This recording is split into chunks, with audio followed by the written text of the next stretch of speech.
여러분 안녕하세요. MG 세미입니다.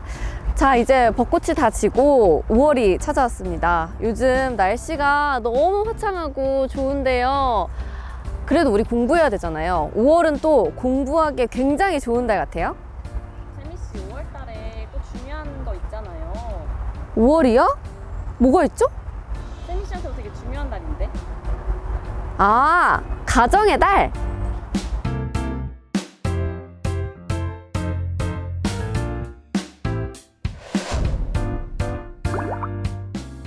5월 가정의 달이랑 경제 공부랑은 사실 전혀 연관이 없는 것 같은데 제가 오늘 나오신 분 보니까 대충 감이 좀 오는 것 같거든요. 일단은 오늘 함께 해주실 분 소개를 해드리도록 하겠습니다. 김하나 세무사님과 함께 할게요. 안녕하세요. 네, 안녕하세요. 김하나 세무사입니다.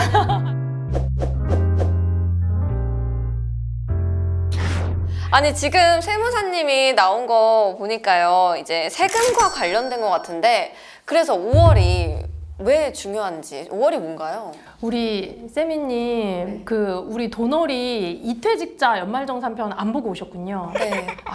우리 이퇴직자 연말정산편에서 궁금해하시는 분들이 진짜 너무 많으셨어요. 그래서 거의 뭐 도너리 운영자분들이 실시간으로 댓글을 달으라고 너무 힘들어하셨다는 얘기를 제가 전해 듣고 요건 5월 달에 한번 더 촬영을 해야 되겠다. 바로 그 영상에서 제가 말씀드린 이직자들이 한 번 더 본인의 신고를 합산해서 신고해야 되는데 그게 바로 5월입니다.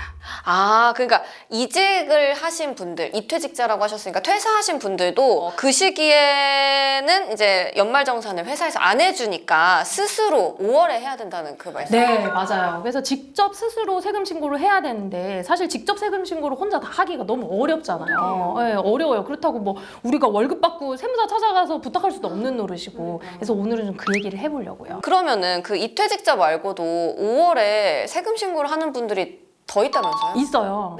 세미님도 하셔야 돼요. 맞아요, 저예요. 지금 이렇게 모르고 있으면 어떡해요? 벚꽃만 구경 갔다 오면 지금 어떡해요? 이 자리에 와 있잖아요. 맞습니다. 5월이 되면 여러분 종합소득세 신고라는 걸 해야 됩니다. 올해는 이제 2024년이니까 2023년 1년 동안 벌어들인 모든 소득에 대해서 개인들은 종합소득세 신고를 해야 되는데요.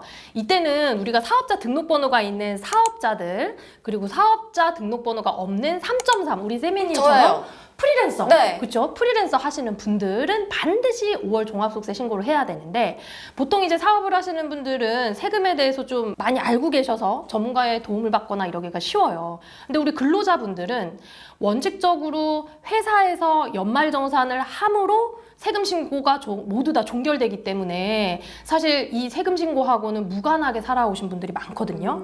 근데 우리 세미님은 회사를 그동안 몇 번이나 이직해 보셨어요? 저 셀 수가 없어요, 진짜로. 한 거의 10군데 가까이 될 것 같아요. 이거 봐. 이러고 돌아다닌다니까. MZ에서 한 해에만 발생하는 회사의 개수도 많고 또 우리 세미님처럼 프리랜서로 동시에 발생하는 소득도 엔잡러처럼 발생하는 소득이 굉장히 많기 때문에 우리 근로소득자가 한 군데만 오래 다녀서 세금 신고를 안 해도 되는 사람보다도 나의 세금 신고를 5월 달에 해야 되는 분들이 최근에는 더 많아졌다는 거죠. 네. 말씀하신 것처럼 엔잡러 많잖아요, 요즘에. 근데 이제 뭐 근로소득도 있고 다른 소득도 있는 분들 내가 어떤 신고를 해야 되는지 어떤 대상인지 모르실 수도 있겠네요. 맞아요.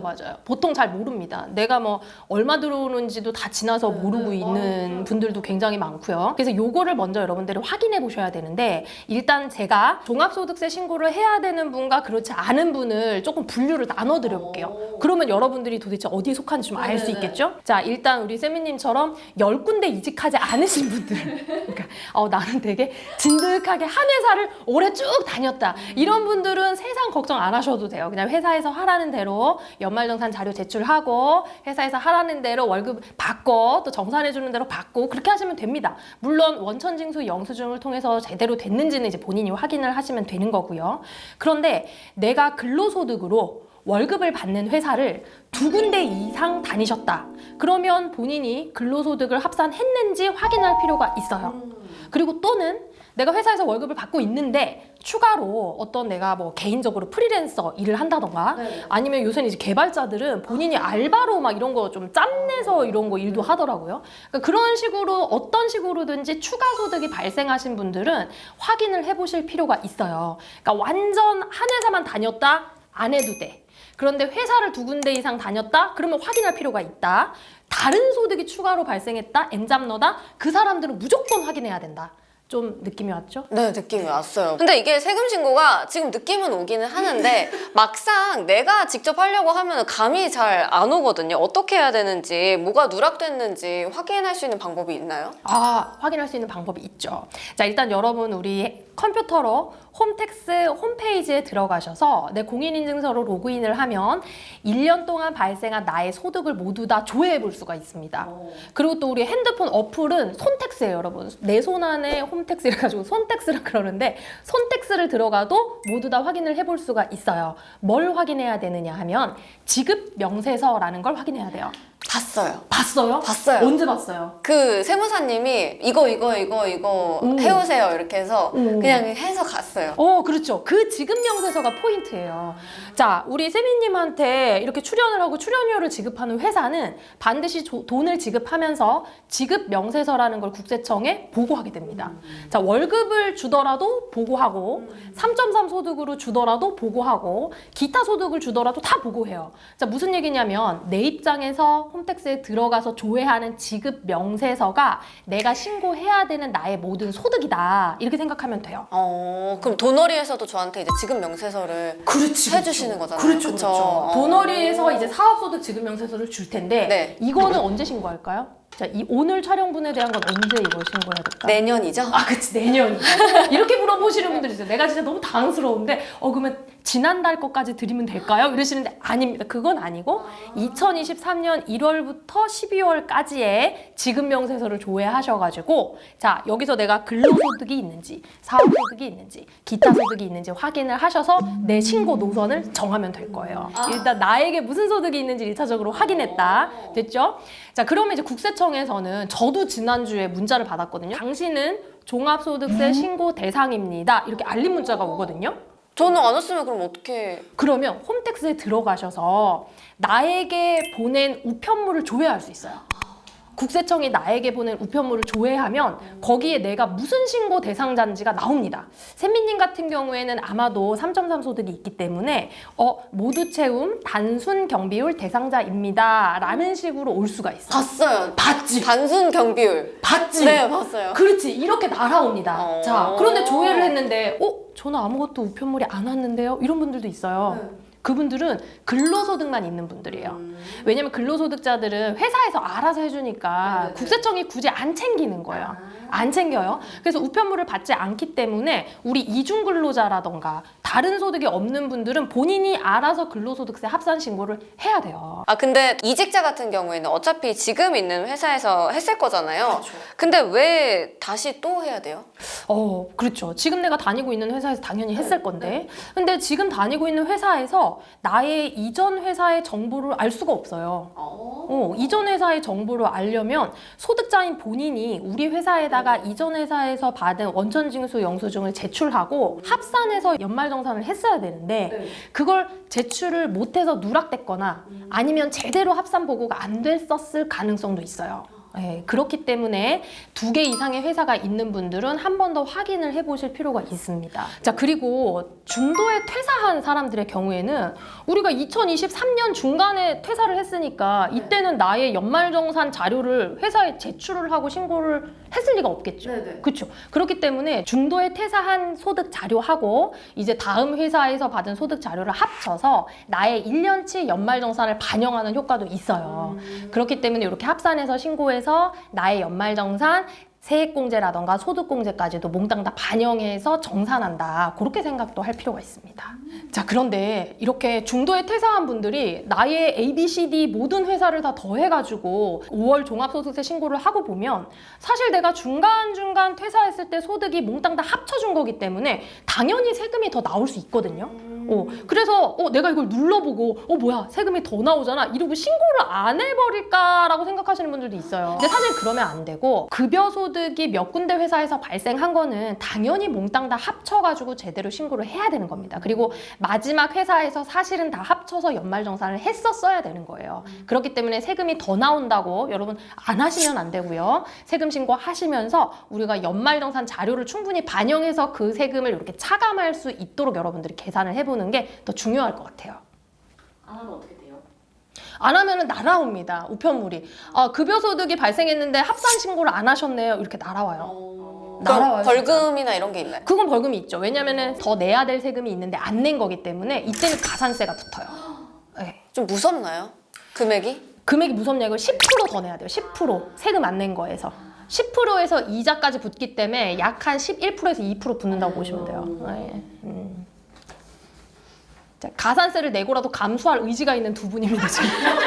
자, 안 내고라도 나를 안 내. 몇 프로인지 구체적으로 그냥 신고를 안 해버려. 성실납세는 국민의 의무입니다, 네, 여러분. 네. 작년에 퇴사한 사람들 있잖아요. 그 회사 자료를 이제 모두 홈택스에서 불러와서 좀 볼 수가 있는 건지, 뭐 일은 했는데 소득이 안 뜨거나 지출을 했는데 증빙이 안 뜨면 어떡하죠? 저도 그런 경우가 있었거든요. 제가 한 몇 년 전에 그 강의를 해서 사업소득을 받았는데 나중에 소득세 신고를 하려고 지급명세서를 열어봤더니 저한테 굉장히 큰 금액이 찍혀 있는 거예요. 한 500만 원이 찍혀 있는 거예요. 근데 아니 나는 이 돈을 받은 기억이 없는데 지금 이거를 이 사람들이 어떻게 이걸 이렇게 한 거야 하고 그 회사에 전화를 했더니 동명이인이 있어서 저하고 다르게 신고를 한 거예요. 이런 식으로 지급명세서 제출이 잘못되거나 아니면 아예 제출이 누락됐을 가능성도 있어요. 이런 경우에는 해당 회사에 연락을 해서 그 회사가 제출 의무가 있기 때문에 제대로 수정해 달라고 요청을 해야 되는 겁니다. 그러면 요청해서 새롭게 받은 지급명세서로 나는 정확하게 신고를 해야 되는 거죠. 그리고 또 하나 지출 부분에 있어서는 보통 우리가 연말정산할 때 제출하는 연말정산 간소화 서비스라고 여러분 기억하시죠? 연말정산 간소화 서비스에 있는 나의 신용카드 내역, 주택자금 내역, 보험료 내역, 교육비 내역, 의료비 내역 뭐 이런 것들이 되게 많은데 이런 것들 중에서 혹시 누락된 게 있다? 그러면 이제 기부금 단체라던가 병원이라던가 뭐 안경 구입비라던가 이런 것들은 영수증을 추가로 받아서 반영을 하실 수가 있어요. 근데 요즘에는 또 국세청에서 신고서를 채워서 보내준다고 하더라고요. 맞아요. 네. 이제 모두 채움 서비스도 있고요. 또 특히 이제 요새 국세청에서 새로 밀고 있는 게 국민 AI 비서라 그래가지고 아주 그 국세청에서 굉장히 적극적인 노력을 하고 있습니다. 그래서 나의 세금 신고 사실 우리 세미님도 직접 신고하려고 그러면 너무 어렵잖아요. 그리고 일반 국민들은 1년에 한 번 하는데 이걸 맨날 보는 저희도 어려운데 얼마나 어렵겠어요. 그래서 국세청에서 많은 자료를 바탕으로 모두 채움 서비스라던가 자동으로 작성되는 이런 서비스들을 많이 하고 있는데 그럼에도 불구하고 여러분들이 여러분의 세금을 직접 계산해보고 혹은 확인해보실 수는 있어야 돼요. 왜냐면 얘네들이 나의 모든 개인정보를 다 알 수는 없거든요. 예를 들면 나는 우리 부모님을 부양하고 있어서 부모님을 부양가족공제로 넣고 싶은데 국세청 모두 채움에선 그런 걸 알 길이 없잖아요. 그렇죠? 네. 그리고 내가 기부를 했는데 이렇게 기부금 영수증이 국세청에 보고가 안 됐을 때 추가로 내가 기부금 영수증 받아서 공제를 받을 수 있는 것들을 모두 채움 서비스 등에서는 모를 수 있단 말이에요. 그래서 여러분들이 조회해서 참고 삼아서 보시고 거기에 혹시 누락된 게 있는지 없는지는 한 번 더 체크하시고 신고를 해야 과다하게 세금 납부하시는 걸 막으실 수가 있어요. 자, 그리고 마지막으로 한 가지만 더 여러분 놓치지 말아야 될 거 말씀드리고 싶어요. 우리가 종합소득세 신고를 해서 여러분들이 납부할 금액이 나오잖아요. 그러면 종합소득세 내는 걸로 끝이 아니라 여기에 10%의 지방소득세가 또 붙어요. 지방소득세요? 지방소득세도 또 내야 돼요. 그래서 여러분 국세청 홈페이지에서 만약에 세금 신고를 했다고 하면 거기에 추가로 연동되는 지방소득세까지 신고하고 납부하셔야 됩니다. 네, 알겠습니다. 저도 사실은 세무사님한테 맡겼거든요. 좀 어렵고 귀찮기도 하고 오늘 말씀을 들어보니까 제 돈은 제가 지켜야 되잖아요. 네, 어느 정도 또 공부를 하고 알고 있어야 되는 것 같습니다. 오늘 또 쉽게 설명을 해주신 것 같아서 종합소득세에 대해서 다시 한번 생각을 하게 된 것 같아요.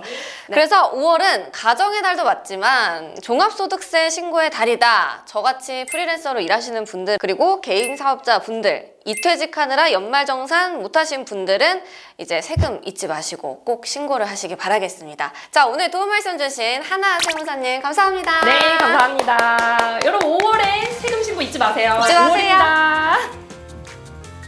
무슨 말인지 지금 이해가 안 되는 눈치인데? 그러니까 저도요.